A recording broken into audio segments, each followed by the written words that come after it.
বাহ বাহ বাহ বাহ বাহ, আমাকে দোকানে পাঠিয়ে সকালবেলায় টিফিন নিয়ে বসে পড়েছো? হ্যাঁ, তো তুই দোকানে গেছিস, ভাই ভেবেছি এই ফাঁকে একটু খেয়ে নি। তো আমাকে দোকানে বিস্কুট আনতে পাঠিয়ে তুমি এরকম ভাবে খেতে বসে পড়েছো। তো বসে বলেছো মানে কি? আমি ভাবলাম এই ফাঁকে একটু খেয়ে নি। এটা কি হচ্ছে? খেয়েছিস?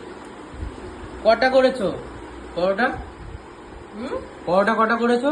কি খাচ্ছো? কাঁচা লঙ্কা কটা কাঁচা লঙ্কা? চারটে। এ মা,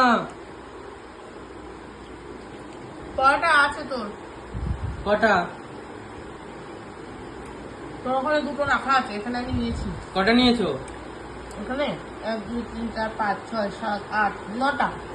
বেশি নিইনি। 9টা? ছোট ছোট সাইজের দেখ 9টা নিয়েছি, এটা বড়ও না। আর তোর দুটো আছে, বুঝলি? আর কি কি করেছো? শশা। সকালে টিফিনে শসা?